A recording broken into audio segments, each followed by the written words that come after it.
Habíamos quedado en la proyección número 40. Estamos ingresando en la parte de posesión, ¿verdad? Entonces es importante que nosotros podamos aprender claramente qué es la posesión, de qué se trata la posesión.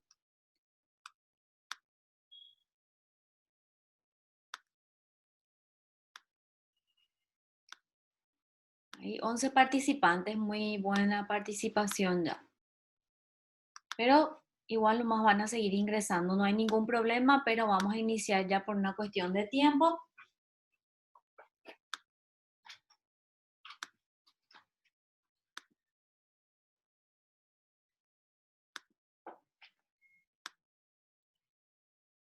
Bueno, habíamos quedado en la tradición de la entrega material de la cosa, ¿verdad? Entonces seguimos, dice la tradición de la cosa. ¿De qué se trata la tradición? Esto tiene su origen en el derecho romano y ustedes ya más o menos recordarán, estuvimos dando ya la clase pasada, que bueno, ya estamos más 15 participantes.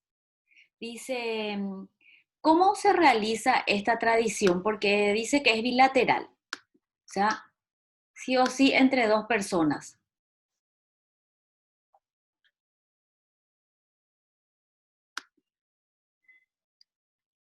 La tradición de la cosa, dice, de un modo bilateral, o sea, ambas personas, dos personas, y que consiste en la entrega material de la cosa y voluntaria de la cosa a otra persona que la recibe del mismo modo. Al entregarla, entonces la otra persona la recibe, lo toma. Se opera entre dos sujetos, uno llamado tradente y el otro adquirente. El adquirente reemplaza al tradente en el señorío sobre la cosa. Aunque sea solo a título de información, conviene remarcar que la tradición crea un vínculo de conexión entre la antigua posesión del tradente y la posesión nueva del adquirente. Vale decir, existen una sucesión en la posesión. O sea, al momento que el tradente le entrega la otra cosa, entonces pasa la cosa a la otra persona con todo lo que tenga que ver. Por eso dice su señorío sobre esa cosa. Significa eso que crea muchos vínculos y crea derecho. De ahí pueden provenir muchísimos derechos que ahora vamos a ir dando. Tradición de las cosas muebles. Cuando hablamos en materia de muebles siempre es muy particular, ¿verdad? Entonces, porque cuando es inmueble, ustedes saben bien que el tema es los registros públicos, tienen mucho más solemnidades. Sin embargo, cuando es mueble, es de otra manera se está tratando la cosa. Habla de eso en 1929, dice la tradición de cosas muebles se entenderá hechas también por la entrega de los conocimientos, facturas o cartas de porte, o sea, los documentos pertinentes que acreditan la cantidad, la mención de qué consiste la cosa, el precio, para quién o es al portador. Dice, en los términos dispuestos por la legislación que los rija o cuando fueren remitidas por cuenta y orden de otros, toda vez que las personas que las remiten las entreguen a la gente que deba transportarlas y con tal que el comitente hubiese determinado o aprobado el modo de remisión. La tradición se produce, admitimos ahí, Astrid. Muy bien, bienvenida Astrid. Dice, la tradición se produce desde que la persona que remite la cosa entrega a la gente que debe transportarlas. Ese es el momento de la tradición, no la entrega de las cosas por el transportista al adquirente. En este caso, el transportista actúa como representante del adquirente. ¿Qué es lo que pasa? Vamos a suponer que se trata de un objeto de cosas o materiales en donde el obligado, en este caso, a remitir la cosa o el tradente, se lava la mano, se desliga porque ya embarca la mercadería. Entonces ya un agente de que va a transportar, ya sea vía aérea, transporte terrestre o fluvial, ¿verdad? Depende de qué tipo de medios utilice, se va a encargar de enviar la cosa. En ese momento él se desobliga. ya no tiene obligación, ¿verdad? Entonces, en vía de ese momento ya se está realizando, dice acá, la tradición. Eso es lo que está diciendo. ¿Por qué? Porque la cosa es, de ahí provienen las obligaciones y de ahí provienen los derechos también. Entonces es importante siempre saber ese momento, de qué momento se verifica la tradición. ¿Por qué? Porque puede ser destruida la cosa, pueden causar daños a terceros. Entonces ese momento siempre es importante definir. Tradición de las cosas futuras, cosas, ratito, vamos a ingresar, a ver, 18 participantes ya. Bueno, tradición de las cosas futuras y cosas no individualizadas. Puede ser que no sean cuándo se individualiza. Siempre es importante de qué momento, qué contiene estas cajas, qué plantaciones. Yo te voy a pagar con plantaciones de trigo o tengo plantaciones de las primeras plantaciones que salgan. Puede ser de soja o de trigo, ¿verdad? Entonces, pero ¿cuándo se va a verificar? ¿En qué momento se va a producir la tradición? Puede ser que tenga que cumplir esa obligación y se compromete a varios, entonces todavía no se puede saber exactamente con qué cantidad o con qué cosa. Dice, se llama cosas futuras, aquellas que han de ser posteriormente separadas del inmueble, como maderas, frutos pendientes, etcétera. Se adquiere la posesión de las mismas al momento de separarse del inmueble. Las cosas no individualizadas son las que al tiempo de la contratación se hallaban confundidas con otras de su misma especie. Su posesión se adquiere luego de ser determinadas, contadas, pesadas o medidas, según los casos. En 1930 aclara, dice, si se tratare de cosas muebles que deben separarse de los inmuebles, como arena, piedra, madera o frutos pendientes, la tradición se reputará hecha desde la primera extracción, efectuada con permiso del poseedor del inmueble.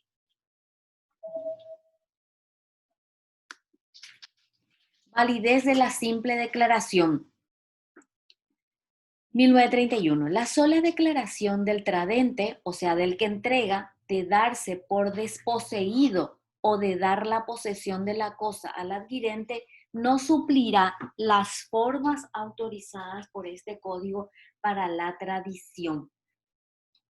Dice acá que la sola declaración del tradente, que dice, por ejemplo, no, yo ya entregué, yo ya di, ¿verdad? Pero si esa cosa, si ese objeto requiere la inscripción, tiene la obligación de hacerlo, ¿verdad?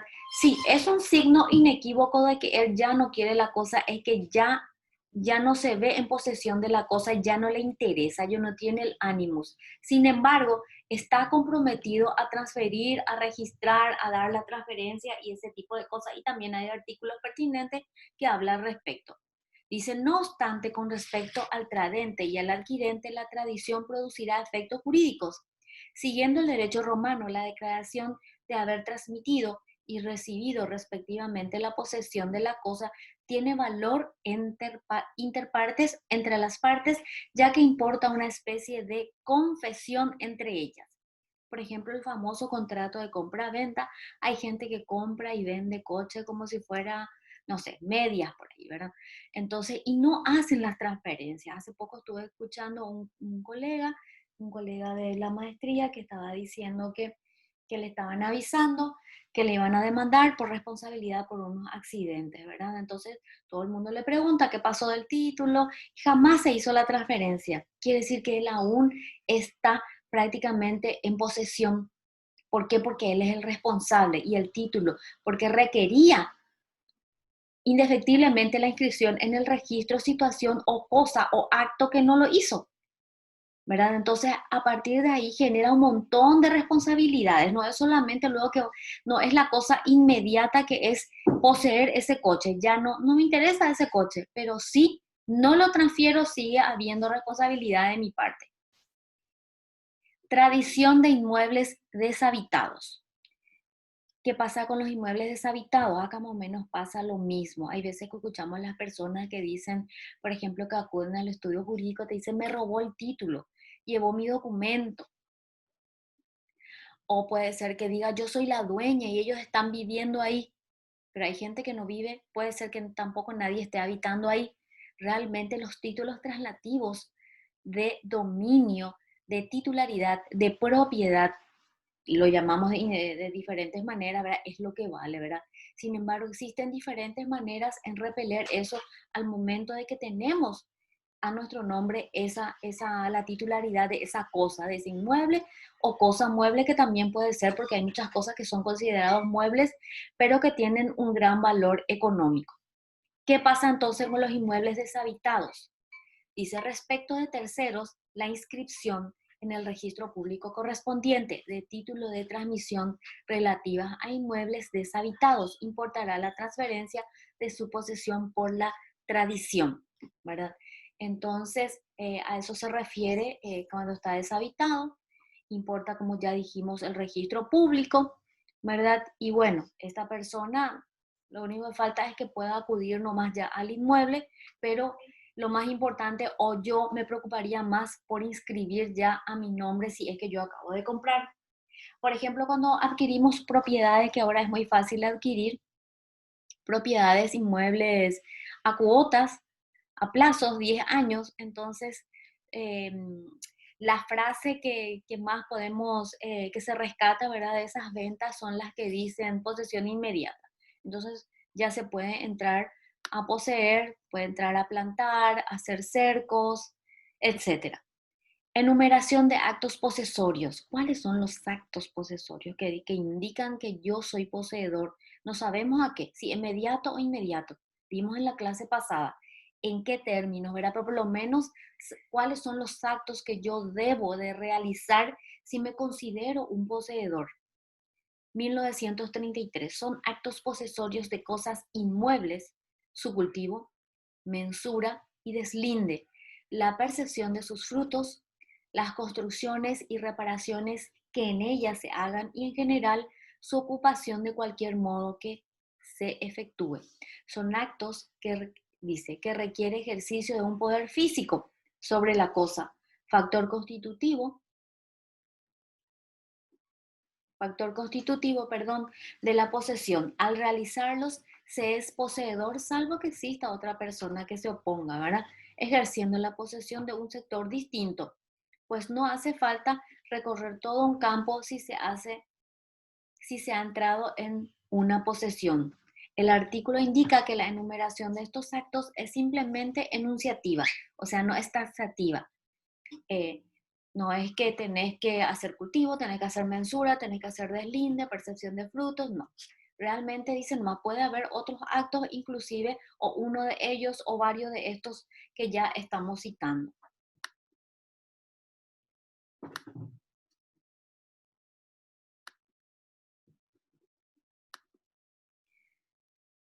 Bueno, dice la traditio brevi mano. La traditio brevi mano es así un pequeño mejunje, ¿verdad? Pero se entiende. Vamos a ver despacito, vamos a ir dando. Dice, no es necesaria la tradición material de la cosa, sea mueble o inmueble, para adquirir la posesión, cuando la cosa es tenida a nombre del propietario y éste, por un acto jurídico, transfiere el dominio de ella al que la poseía en su nombre, o cuando el que la poseía a nombre del propietario principia a poseerla en nombre de otro.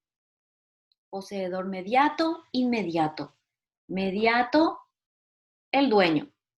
Claramente vamos a hablar por ahora, porque después ya vamos a utilizar los términos profesionales.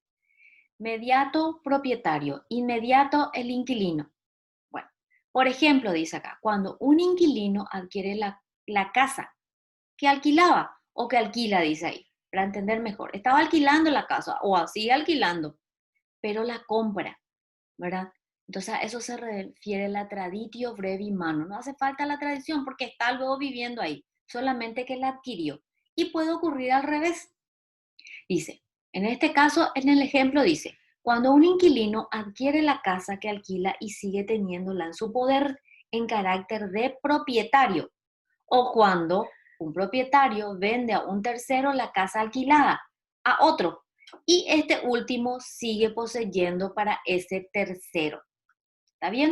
Eh, Es un caso y el caso invertido. Por ejemplo, cuando el inquilino compra la casa o de repente el propietario le dice, te vendo la casa, pero yo te alquilo. Me quedo acá hasta el 2021, pero ya en calidad de inmediato, de inquilino. No hace falta la tradición porque ya se encuentra en posesión de esa propiedad. Espero que se haya entendido. Si no, vamos a aclarar al final de la clase. Dice, al encontrarse la casa en poder del adquiriente, en primer caso, no es necesaria la tradición, o sea, la entrega material, digamos, ¿verdad? Porque ya se encuentra viviendo ahí. De la misma, para adquirir la posesión, lo mismo ocurre en el segundo caso. Bueno, aquí terminamos entonces la unidad 4 que estábamos en falta. No sé si alguien tiene alguna pregunta.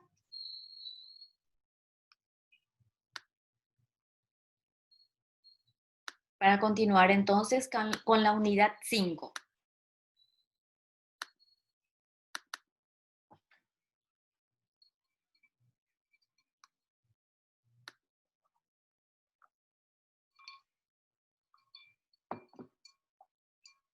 Bueno, siempre siguiendo y continuando con el mismo tema.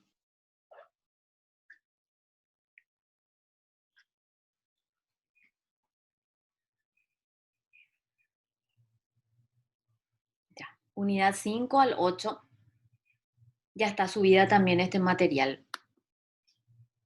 Ya está vinculada. Dice transmisibilidad del derecho posesorio. ¿Cómo yo transfiero estos derechos? Hace rato vimos que el que realiza la tradición transfiere con todos sus señorío, dice. Trae un cúmulo de cosas que también le estás transfiriendo, si es de buena fe, de mala fe, y depende. Entonces, si es universal o es particular. Estábamos hablando hace rato de esa situación. Ahora vamos a entrar un poquitito más. Dice accesión de posesión. ¿Qué es lo que aparte de que todo lo que estamos recibiendo, de verdad, cuáles son esos actos y cuáles son, qué derechos más nos corresponde una vez realizado la tradición, la traditio, y ciertos actos que acompaña esa tradición? Vamos a ir viendo entonces. Dice, el sucesor particular de buena fe. Un ratito. A ver qué dice. Bueno, dice acá en 1991, el sucesor particular de buena fe puede unir su posesión a la de su actor, aunque éste sea de mala fe, y beneficiarse del plazo fijado para la usucapión. Por ejemplo, para la prescripción adquisitiva también vamos a ver posteriormente en los artículos posteriores. La causa, la naturaleza y los vicios de la posesión del autor no serán considerados en el adquirente a los efectos de la prescripción. Prescripción liberatoria siempre estamos hablando, ¿verdad? ¿Qué es lo que es la...? Bueno, primeramente dice acá, como ya les enseñé y siempre les estoy diciendo, el artículo parece un poco complicado a veces y es sencillo, o a veces al revés, parece muy sencillo, pero tenemos que considerar varios puntos. Dice, el sucesor particular de buena fe. No dice el sucesor universal de buena fe o de mala fe. Eso quiero que distingan. Por eso es importante siempre leer 2 o 3 veces el artículo para que podamos distinguir. En este caso dice el sucesor particular, o sea, el que sucede en una sola cosa o un solo objeto, un solo derecho. Cuando hablamos de un sucesor universal, hablamos de universalidad de bienes. La casa, la estancia, la flota de vehículos, los animales. Pero en este caso solamente la casa. Es un sucesor particular que tiene buena fe encima. Tiene buena fe encima porque adquirió de buena fe. Si había algo que estaba algo ilícito, algún acto viciado, este sucesor particular no tenía conocimiento. Y si tenía conocimiento, dice ahí que no serán considerados. ¿Ok? Así dice este artículo. Dice, es la transmisión de los efectos jurídicos de hacer ejercicio la posesión de una cosa por un tiempo determinado. Estamos hablando del usucapión corta, usucapión largo, ¿verdad? Se conoce como la unión de una posesión con otra. La teoría de la accesión de posesiones tiene su origen en el derecho romano, como siempre, ¿verdad? En cuyas fuentes encontramos textos que acreditan la posibilidad de unir al poseedor actual la posesión de su causante a la suya para completar el tiempo necesario para la usucapión. Ejemplo, por ejemplo, este me dejó mi abuelo le dejó a mi papá y mi abuelo compró. Si tiene algún documento, algún título, genial. Por lo menos tiene ya un justo título, ¿verdad? Algo de qué valerse. Son indicios de la cual vamos a valernos de esa accesión, ¿verdad?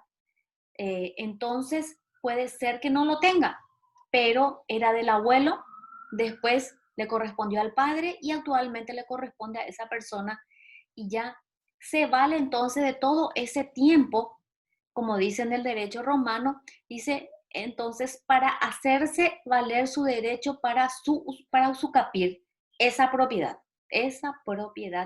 puntualmente.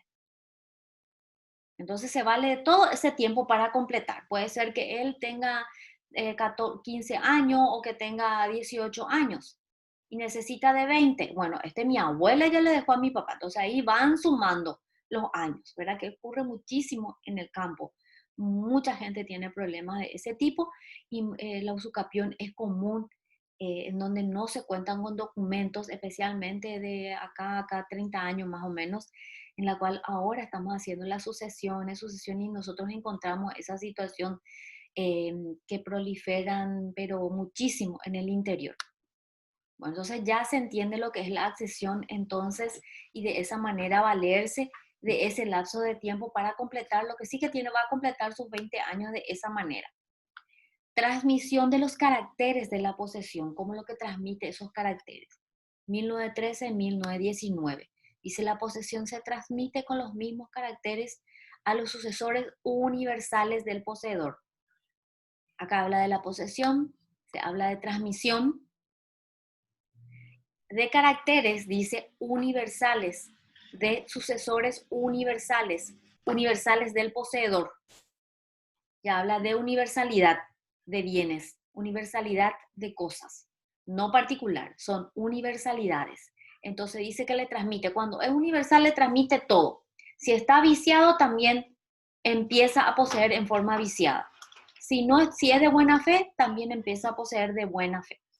Bueno, el artículo 919 dice, la buena fe se presume y basta que haya existido al momento de la adquisición. La del sucesor universal se juzga por la de su actor y la del sucesor particular por su convicción personal. Lo que hablábamos hace rato de 1909, tengo que entendido, vamos a ver, vamos a ir a la... Bueno, en la sucesión a título singular, en este caso se considera en principio como poseedor independientemente, dice de manera que la buena fe se rige por la convicción personal del sucesor. Esto, ¿verdad? Sin tomar en consideración la buena o la mala fe del autor. Intervención del título. Bueno, ¿qué pasa con el título? Para que tenga que ver o que modifique el título. Para intervenir en ese título de poseedor, ¿verdad? Entonces tiene que haber señales o actos inequívocos. No es solamente invocar, ¿verdad? Tiene que haber actos inequívocos, actos exteriores que la indiquen y que la materialicen. De eso habla esa intervención del título. Dice, para intervenir el título, es decir, para transformarse de poseedor originario a poseedor derivado, o al revés, ¿verdad? Puede ser, por ejemplo, cuando yo compro, entonces hay un contrato de compraventa que yo la cual materializo posteriormente con una transferencia. Es un acto exterior inequívoco. No puede ser solamente invocando y realizando, diciendo, bueno, hay un contrato de compra-venta o directamente porque me retiro de la propiedad y ya está, ¿verdad? Entonces tiene que haber, no se puede invocar nomás así. Tiene sus formalidades, especialmente tratándose de bienes inmuebles. Dice, un poseedor de la cosa derivado decide poseerla como originario. Es indispensable producir actos exteriores que indiquen haber privado al poseedor mediato de su posesión, o sea, al dueño. O sea, yo no puedo invocar, por ejemplo, que estoy acá queriendo o pretendiendo usucapir y pretendiendo ser un titular o usucapir, como ya he mencionado, cuanto que no hay todas las señales que yo empecé a poseer como un inquilino o como un poseedor precario. No hay señales ni documentos ni otro tipo de pruebas. Ustedes van a ver en procedimientos seguramente que todo esto, todo lo que estoy diciendo se tiene que probar por distintos medios probatorios. No solamente basta con testigos, sino con documentos y otros actos y otros elementos probatorios que no violen los derechos personales de naturaleza privada de las personas, ¿verdad? Pero hay diferentes maneras de probar documentos, cartas, boletas de compra-venta y ese tipo de cosas, ¿verdad? Pero siendo yo inquilino, yo no puedo de repente invocar que yo soy un poseedor mediato. Es imposible porque entonces elimine esa demanda de usucapión, tiene que ser rechazada. ¿Por qué? Porque no reúne ni los más requisitos básicos. Tiene que haber actos exteriores que así le indiquen. Dice casos en que la buena o la mala fe pierde su carácter. Artículo 1920. La posesión de buena fe solo pierde su carácter en el caso y desde el momento que las circunstancias hagan presumir que el poseedor no ignoraba que poseía indebidamente. Siendo la buena fe un hecho, dice, puramente psicológico, es un comentario, ¿verdad?, del autor de nuestro libro, y de que la ley, perdón, presume su existencia, en este caso corresponde al que pretende privar al poseedor de su posesión, demostrar la existencia de la mala fe. Por ejemplo, si yo estoy pretendiendo ser un poseedor mediato, eh, y estoy invocando todos estos artículos y posiblemente esté mintiendo, ¿verdad? Entonces, el que de verdad invoque esa posesión mediata tendrá que valerse de todos los elementos probatorios que yo le estaba mencionando para poder probar de que no es así, de que realmente esta persona era un poseedor inmediato, puede ser un inquilino, puede ser un trabajador a la cual se le ha dado facultades para que limpie, o generalmente lo que pasa es, por ejemplo, que al vecino se compran las propiedades, se le contrata verbalmente, que es la costumbre nuestra, lamentablemente, de contratar a las personas o de palabras, ¿verdad? Hay mucha buena predisposición de contratar de palabras. Hay veces que dicen, patrón, te voy a limpiar, te voy a arreglar y déjame cultivar ahí mi mandioca, déjame cultivar ahí mis frutos, piñas, melones, ¿verdad? Posteriormente, eso se va generando año tras año, sin percatarse de que ya llegan 9 años, 10 años, 15 años, y así pasan las cosas, inclusive ya construyendo pequeñas casas, chozas, etcétera, que son actos de posesión que prevé, ¿verdad? Y habiendo mala fe, ¿verdad? Va a tener que el poseedor mediato probar que esta persona fue contratada y que hay mala fe, que es una, como dice, una puramente psicológico. Y puede probar de diferentes maneras que evidentemente era un poseedor inmediato, era un poseedor eh, precario, un vecino, y bueno, y si es vecino, probar también con diferentes elementos, puede ser por testigos, que esta persona o su familia se encuentra viviendo eh, en la finca contigua o a cuadras o a metros, etcétera, ¿verdad? De esa manera se va a ir dando y sustanciando esa demanda, ¿verdad?, de su capión, en la cual el elemento fundamental y que está solicitando aquí es la buena fe. Y existiendo la mala fe, entonces ese acto, y si el acto está consumado, está viciado y es pasible de nulidad. Es pasible, digo, porque ese tipo de actos no son anulados de inmediato, en forma automática, ¿verdad? Tienen que ser solicitados por las vías que correspondan, obviamente por medio o a través de acciones, ¿verdad? Civil y comercial de primera instancia. En el interior, por ejemplo, depende de la cantidad de hectáreas de que estemos hablando, en las sucesiones, ya se van tramitando en los juzgados de paz. Bueno, estoy acá teniendo un avisito, ¿verdad? Que ya está terminando nuestro tiempo. Entonces, ¿qué les parece si nos vemos y nos reunimos dentro de un ratito? ¿Qué les parece? Vamos a descansar un ratito, vamos al sanitario, ese tipo de cosas, y nos reunimos en breve. A ver un poquitito el sonido, a ver si alguien quiere hablar, alguien quiere preguntar algo.